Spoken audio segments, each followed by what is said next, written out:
جواب شکوہ پر گفتگو جاری ہے۔ اقبال کہتے ہیں کہ کس قدر تم پہ گراں صبحوں کی بیداری ہے، ہم سے کب پیار ہے ہاں نیند تمہیں پیاری ہے، طبع آزاد پہ قید رمضاں بھاری ہے، تمہیں کہہ دو یہی آئین وفاداری ہے، قوم مذہب سے ہے مذہب جو نہیں تم بھی نہیں،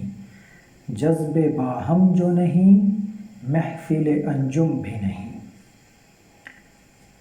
تو شکوہ میں مسلمانوں نے جو اپنی ذلت و رسوائی کا شکوہ کیا، تو اس کے جواب میں جو گویا کہ بارگاہ خداوندی سے جواب آیا ہے، اس میں مسلمانوں سے کہا جا رہا ہے کہ تم پر صبح اٹھنا اور عبادت میں مشغول ہونا، نماز فجر ادا کرنا کتنا مشکل ہے، کس قدر گراں ہے صبح کی بیداری۔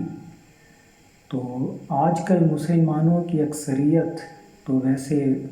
پانچوں نمازیں نہیں پڑھتی، لیکن فجر کی نماز بہت کم لوگ پڑھتے ہیں۔ تو فجر کی نماز میں جب مؤذن کہتا ہے الصلاۃ خیر من النوم، تو ہم میں سے کتنے ہیں جو اپنی نیند چھوڑ کر نماز کی تیاری کرتے ہیں اور نماز ادا کرتے ہیں۔ تو نماز ادا کرنا تو یہ تو اطاعت خداوندی ہے اور محبت الہی کا ذریعہ اور محبت الہی کا ثبوت ہے۔ تو نماز ادا نہ کرنا یہ ظاہر کرتا ہے کہ آج کل کے مسلمانوں کے لیے نیند زیادہ محبوب ہے اور وہ نیند کو نماز پر ترجیح دینے لگے ہیں۔ آگے کہا کہ طبع آزاد پہ قید رمضاں بھاری ہے، تمہیں کہہ دو یہی آئین وفاداری ہے۔ آج کل مسلمان اتنے آزاد طبع اور آزاد مزاج ہو چکے ہیں کہ وہ ماہ رمضان کے روزوں کو ایک مشکل پابندی سمجھتے ہیں اور بہت مشکل کام سمجھتے ہیں، اور جو مسلمان روزے رکھتے ہیں ان میں سے کچھ اس لیے روزے رکھتے ہیں کہ اس کے بہت سے طبی فوائد ہیں، اس کے میڈیکل بینیفٹس ہیں، اور ہم دیکھتے ہیں کہ جیسے ہی ماہ رمضان کی آمد ہو تو ہمارے ذرائع ابلاغ میں اور سوشل میڈیا پر اس طرح کی بہت سی معلومات گردش کرتی ہیں کہ روزے رکھنے کے فلاں فائدے ہیں۔ تو ہم پوچھتے ہیں کہ اگر دنیا کے سارے لوگ دانشور اور خاص طور پر ڈاکٹر لوگ مل کر کہیں کہ روزہ رکھنے کا فلاں نقصان ہے ایک صحت مند شخص کو، تو کیا ہم روزے رکھنا چھوڑ دیں گے؟ نہیں، بلکہ روزہ ہم صرف اس لیے رکھیں گے کہ قرآن میں اس کا حکم ہے، سورہ بقرہ میں اس کی فرضیت کے بارے میں واضح آیت مبارکہ ہے۔ تو جب مسلمان خدا کے احکامات کی پیروی نہیں کرتے تو پھر شکوے میں جو انہوں نے اپنی ذلت و رسوائی کا رونا رویا، تو اس میں پھر وہ آئین وفاداری سے ہٹ گئے ہیں کہ احکام خداوندی تو بجا نہیں لاتے، لیکن وہ یہ توقع کرتے ہیں کہ خدا ہمیں دنیا میں بلند مقام عطا کرے گا، حالانکہ وہ تو اس بات سے مشروط ہے کہ مسلمان قرآن پر عمل کریں، احکام خداوندی کو بجا لائیں، اور پھر دنیا میں عروج، ترقی اور بلند مقام و مرتبہ ان کا مقدر ہوگا۔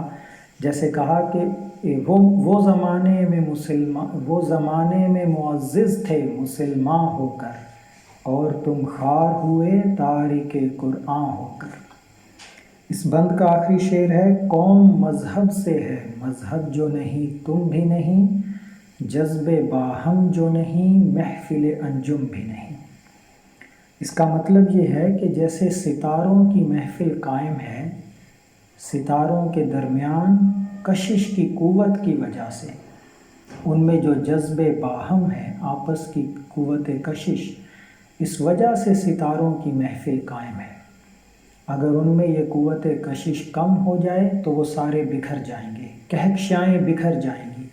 اسی طرح کی کشش زمین اور اس کے چاند کے درمیان بھی ہے، اگر وہ کم ہو تو چاند اپنے محور سے نکل جائے گا، اور اسی طرح کی کشش سارے سیاروں کی اپنے ستارے کے ساتھ قائم ہوتی ہے۔ تو جذب باہمی قوت کشش کی وجہ سے یہ ستاروں کی انجمن قائم ہے۔ تو افراد کے درمیان، انسانوں کے درمیان، ایک مذہب کے ماننے والوں کے درمیان یہ قوت کشش مذہب مہیا کرتا ہے۔ تو قوم مذہب سے ہے، مسلمان قوم کی بنیاد دین اسلام پر ہے۔ ہم ایسے نہیں کہتے کہ یہ مسلمان ترکی کا ہے، ہندوستان کا ہے، پاکستان کا ہے، عراق کا ہے، بلکہ ہم کہتے ہیں کہ یہ مسلمان قوم کا فرد ہے۔ قومیت کی بنیاد رنگ، وطن، نسل، زبان نہیں ہے، بلکہ قومیت کی بنیاد ہے دین، مذہب، دین اسلام۔ تو اسلام کے ماننے والے خواہ افریقہ میں ہوں یا ایشیا میں یا یورپ میں ہوں، کسی بھی خطے میں ہوں، وہ ایک قوم کے فرد ہوتے ہیں، اور وہ قوم ہے مسلمان قوم، اور ان کے درمیان جو باہمی قوت کشش ہے وہ مذہب اسلام انہیں مہیا کرتا ہے۔ یہ جو مسئلہ ہے کہ قومیت کی بنیاد کیا ہے، یہ ایک وقت میں بہت معرکۃ الآراء مسئلہ تھا۔ تو ابتدا میں اقبال اسی بات کے قائل تھے کہ قومیت کی بنیاد وطن پر ہوتی ہے۔ کسی خطے کے رہنے والے لوگ ایک الگ قوم تشکیل دیتے ہیں۔ پھر انہوں نے بانگ درا کے آغاز میں نظم بھی لکھی، ترانہ ہندی، سارے جہاں سے اچھا ہندوستان ہمارا، ہم بلبلیں ہیں اس کی یہ گلستاں ہمارا۔ لیکن بعد میں 1910-11 کے آس پاس اقبال کے خیالات تبدیل ہو گئے، اور انہوں نے یہ یقین کیا، پختہ یقین کیا کہ قومیت کی بنیاد وطن نہیں بلکہ مسلمان قوم کی خاص طور پر بنیاد جو ہے وہ مذہب پر ہے، دین اسلام پر ہے۔ اسی لیے انہوں نے کہا قوم مذہب سے ہے، مذہب جو نہیں تم بھی نہیں، جذب باہم جو نہیں محفل انجم بھی نہیں۔ پھر اقبال نے ترانہ ہندی کے جواب میں بانگ درا ہی میں نظم لکھی، ترانہ ملی، جو اس طرح شروع ہوتا ہے کہ چین و عرب ہمارا، ہندوستان ہمارا، ہم مسلم ہیں، ہم وطن ہے سارا جہاں ہمارا۔ اور یہ طویل نظم ہے، اور اس کے ساتھ ہی آگے نظم ہے وطنیت۔ یہ بڑی مشہور نظم ہے، اقبال نے اس مسئلے پر لکھی ہے، اور یہ نظم لکھ کر انہوں نے اس مسئلے پر خوب وضاحت کے ساتھ روشنی ڈالی۔ وہ کہتے ہیں اس دور میں اور ہے جام اور ہے جم اور، ساقی نے بنا کی روش لطف و ستم اور، مسلم نے بھی تعمیر کیا اپنا حرم اور، تہذیب کے آذر نے ترشوائے صنم اور، ان تازہ خداؤں میں بڑا سب سے وطن ہے، جو پیرہن اس کا ہے وہ مذہب کا کفن ہے، یہ بت کے تراشیدہ تہذیب نبی ہے، غارت گر کاشانۂ دین نبوی ہے، بازو تیرا توحید کی قوت سے قوی ہے، اسلام تیرا دیس ہے تو مصطفوی ہے، نظارہ دیرینہ زمانے کو دکھا دے، اے مصطفوی خاک میں اس بت کو ملا دے، ہو قید مقامی تو نتیجہ ہے تباہی، رہ بحر میں آزاد وطن صورت ماہی، ہے ترک وطن سنت محبوب الہی، دے تو بھی نبوت کی صداقت پہ گواہی، گفتار سیاست میں وطن اور ہی کچھ ہے، ارشاد نبوت میں وطن اور ہی کچھ ہے، اقوام جہاں میں ہے رقابت تو اسی سے، تسخیر ہے مقصود تجارت تو اسی سے، خالی ہے صداقت سے سیاست تو اسی سے، کمزور کا گھر ہوتا ہے غارت تو اسی سے،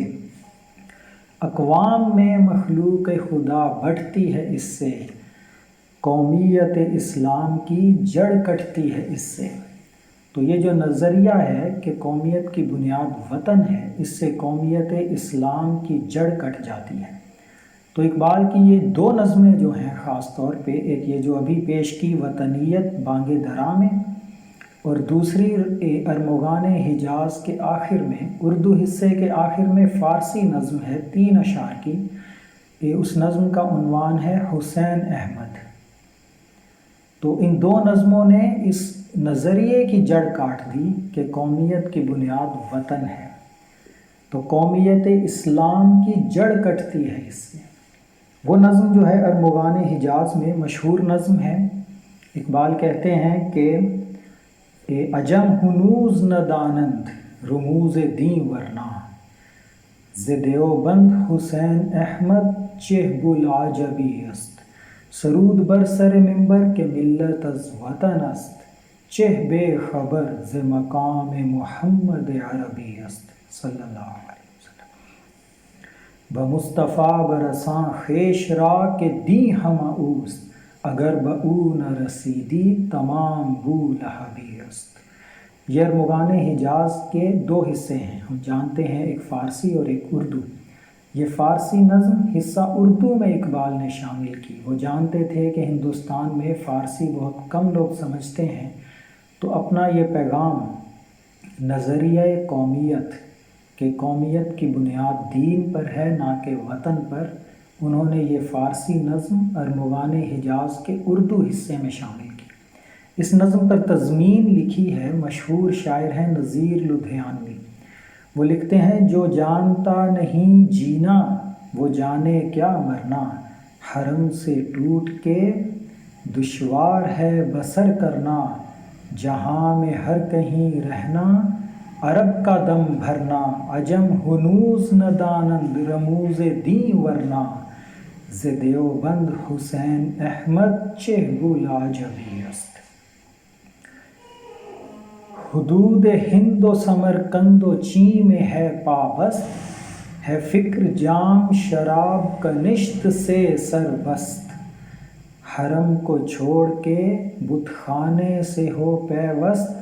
سرود بر سر منبر کہ ملت از وطن است، چہ بے خبر ز مقام محمد عربی است۔ روا نہیں ہے تمیز جمال و صورت و پوست، جہاں میں متحد